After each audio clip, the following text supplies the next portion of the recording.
gonna do some SubQ fluids on Mr. Gilligan here. And it's not bad.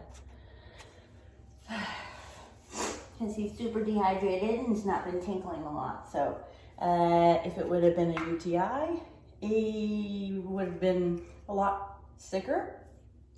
Probably died by now, which is horrible to say, but he got away the first time. And so because of that, I don't think it's really a UTI. I think he's super dehydrated because you pull on the scruff back here.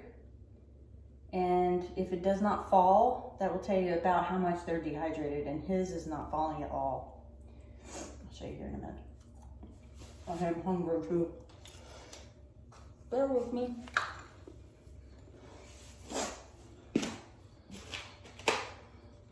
Hi. Hi, Pudding Pie.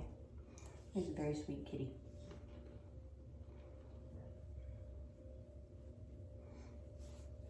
All right, ready?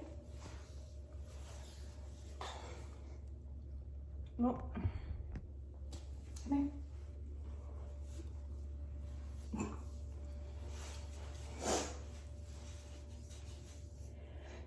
If you followed anything with us here, then you'll know Eleanor, and I'm pretty sure by demeanor, by his face and everything, it's Eleanor's daddy. Yes. So let's see if I can get you to see the scruff here. So watch, it doesn't really fall. I don't think you can really see it, but I'm not hurting him. It stays up. He's pretty dehydrated. Yes. He's a beautiful boy. And I gave him a silly name because we had a Ginger and Mary Ann, and we don't anymore. We just have a silly little Gilligan. Okay, so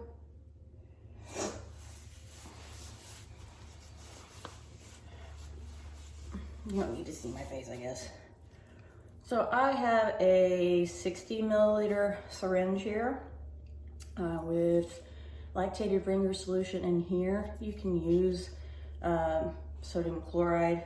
I've used it before, but this is really my go-to when they're super dehydrated. I use a needle to get the fluids out of the bag, and then such a nuzzler.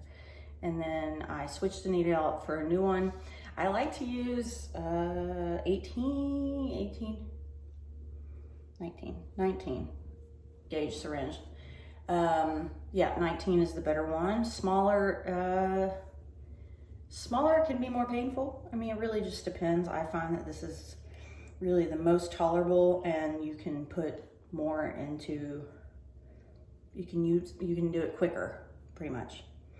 I've never done SubQ fluids on him. He's a pretty chill cat, so I don't have to like mix him. That's the AC. We blocked it because he's used to being outside. He's such a lover.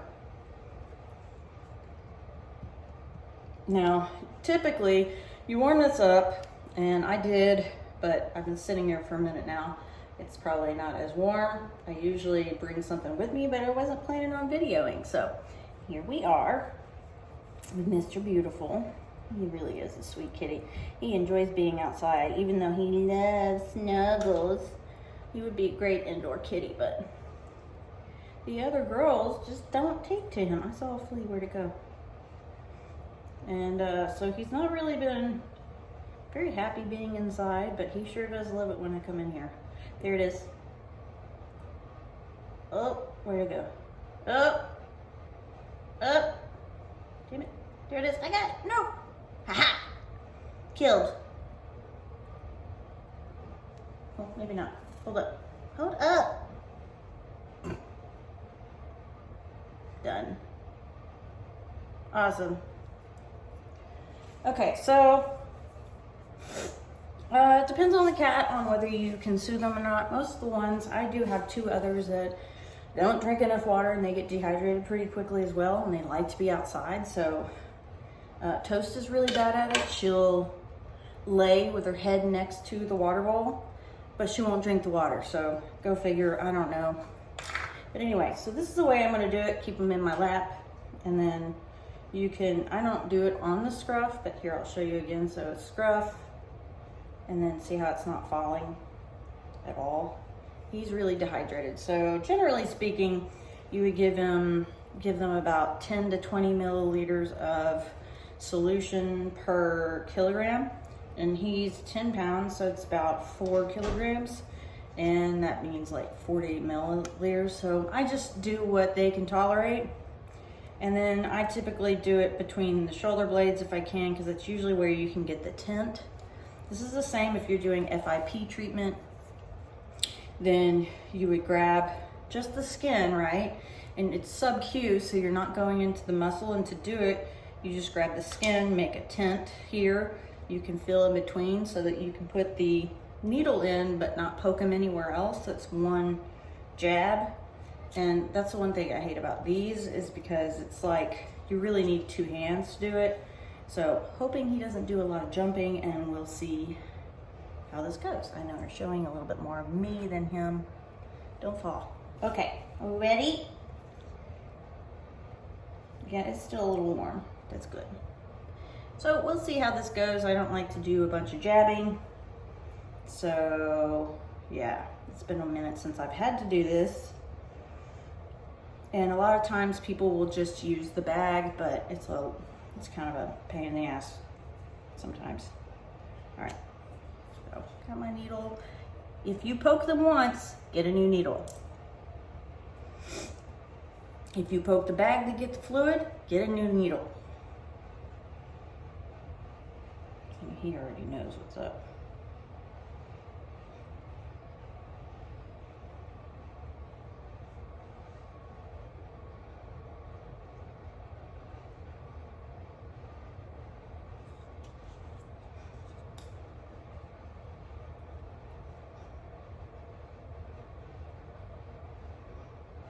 Make sure you're not in the muscle.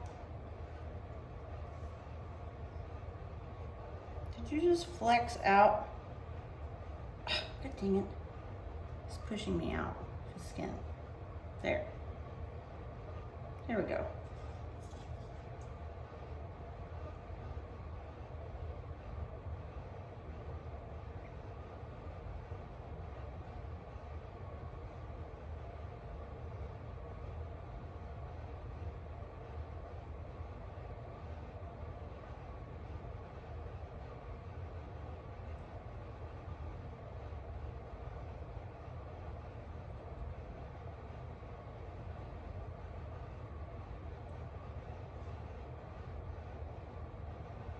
I usually grab it, pull the needle, rub it a little bit. Some of that fluid might come out, and that's okay. I think I may have put it a little bit under the skin that first time when he moved. He's already purring. And then you'll feel, most of the time you can feel the bubble of the fluid. I can't even, it's hard to show you what it looks like. But there's a bubble up here if you can kind of tell. But you don't want to push it in or anything. Let it just slowly absorb. He's already absorbed most of it. He is really dehydrated. Some kitties will bleed a little bit. Just do your best to try to clean that up. Now, I've read so many different versions of it. Yeah, he's almost already absorbed it. You can do it every 3 to 5 days. You can do it once a week. It really just depends on how they respond. Sometimes I'll give Toast some fluids, and she's good for a while. Like, I'll give her like 40 or 50 milliliters. I don't remember, it's been a minute. And she responds to the one treatment and doesn't need fluids after that. I don't know, it's just like a additive. But usually if I see that they're getting a little bit more dehydrated often, then I'll try to give them more wet food. Sometimes these kitties get a little sleepy afterwards. Typically they'll start to feel a little bit better within an hour or so. sometimes pretty quickly, just depends.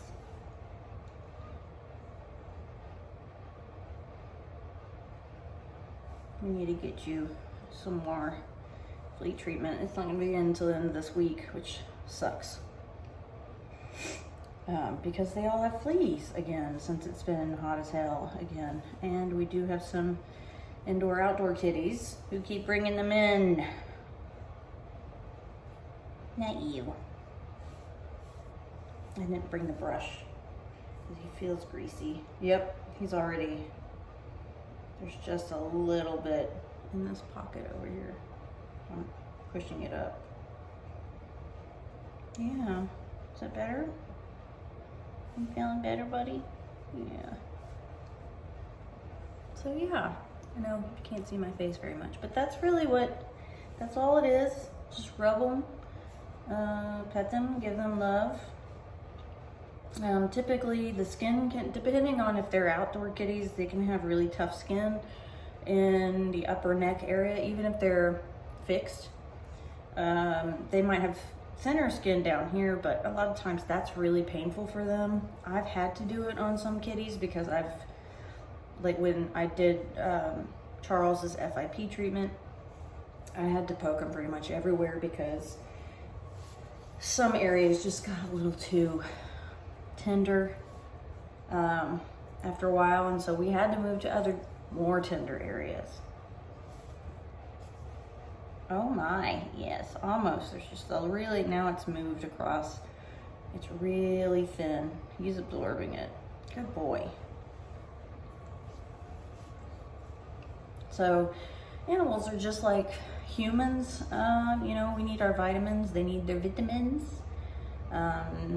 Being low on magnesium or potassium and things like that, they can get lethargic, anemic even, especially if they're not getting a mix of minerals already. And lactated ringers can really help to get their vitamins back up, make them feel better, give them a little bit more energy. So if you're lacking energy in that department, you might want to get blood tests done or something and see what's going on. I typically like to take some magnesium and potassium at night with one of my other supplements that I really like. Again, I'm not a doctor, but I am well versed in Ayurvedic medicine and supplements and how they affect the body. So yeah, getting better at this too after treating Mr. Shadow with his kidney disease. And I truly, truly believe that if he would have let me give him some of the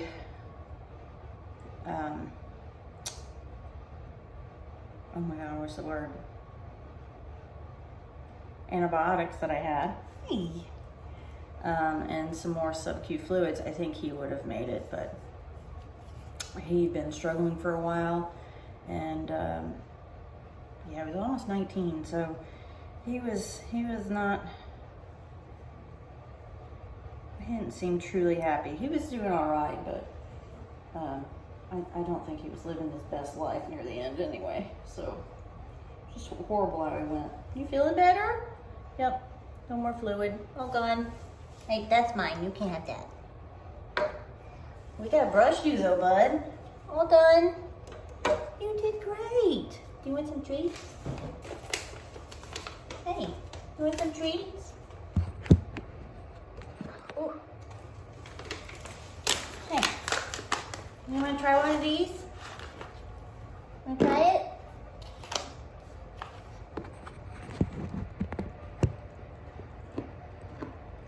They also have vitamins in them. Oh, sneezy. See, well, he wasn't sneezing before, which is why I was, yeah. Which is why I was questioning whether he was actually sick or not with a UTI, or if this was problems with feline viral rhinitis or calcivirus, because because Almond is also like this, but he had a little straggly. Look at this really, really skinny belly here. But he was really full last night, huh? Yeah. But yeah, so with Almond, same kind of clear, thick discharge from his eyes that he gets every once in a while. Now, he almost died before, and I had him on, oh God, clindamycin, and he made it. He was almost, if you followed any of the videos here, you know. So he did much better. I cannot afford clindamycin right now, even though I'm back to working a little bit. So that's not an option. So I do have kind of a never-ending ability to have amoxicillin.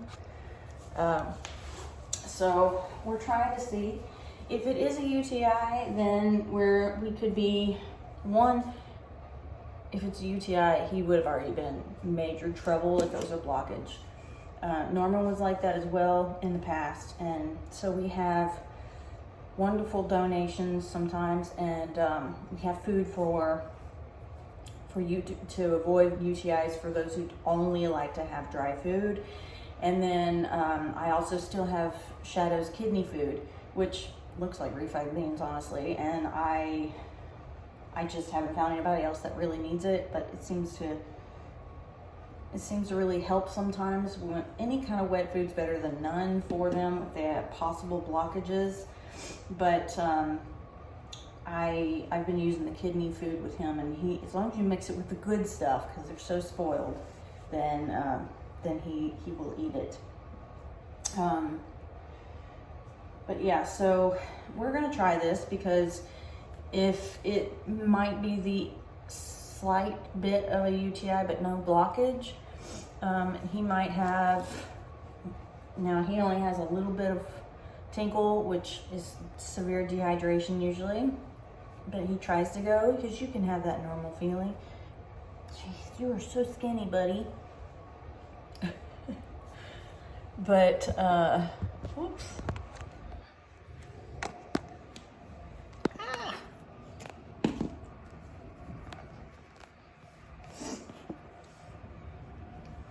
Already feeling better? Yeah. You already feeling better, dude? It's awesome. Anyway, so if it have something with some kind of UTI or going on, blood in urine, or even if he has an infection in his bladder for whatever reason, the amoxicillin will knock it out. You have to keep going, or you could keep it from working the next time it really is necessary. Now,